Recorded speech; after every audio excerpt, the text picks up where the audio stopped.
कल supreme court ने एक और बड़ी बात कही दोस्तों।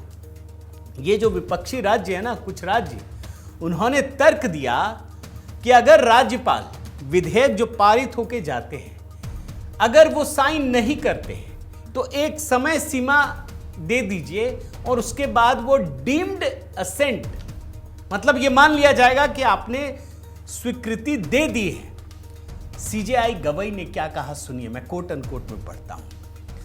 डीम्ड असेंट का अर्थ होगा कि कोई दूसरी संस्था राज्यपाल की भूमिका संभाल ले। यह शक्तियों के पृथक्करण मतलब सेपरेशन ऑफ पावर्स के खिलाफ है। हमें कोई हिचक नहीं कि यह एक संवैधानिक प्राधिकारी के कार्यों का अधिग्रहण है। खुद सीजेआई गवई ने कहा कि भाई पावर ऑफ सेपरेशन है, यह हो नहीं सकता कि कोर्ट राज्यपाल की भूमिका को अपने में ले ले, कि राज्यपाल के काम कोर्ट करने लगे। और इसीलिए संवैधानिक पीठ ने साफ साफ कहा कि हम राज्यपाल के फैसले को एक निश्चित समय सीमा में जो तय करने की मांग है हम उसको खारिज करते हैं। यह सही नहीं है।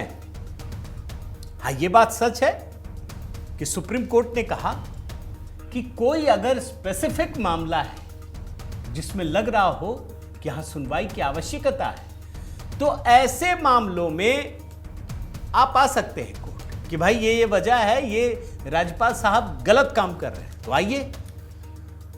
सुप्रीम कोर्ट सीमित दखल दे सकता है, यह कह सकता है कि आप निर्णय कीजिए लेकिन आप विधेयक के गुण दोष पर कोई विचार नहीं होगा। मतलब हम ये संविधान में ही पलट दें, यह नहीं हो सकता।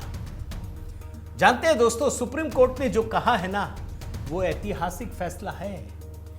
आप समझिए कि इससे पहले वाले फैसले के बारे में भी बता दूंगा। जो इससे पहले का फैसला था दोस्तों, वो तमिलनाडु सरकार की याचिका थी और उस समय जस्टिस थे जेबी पारदीवाला और आर महादेवन।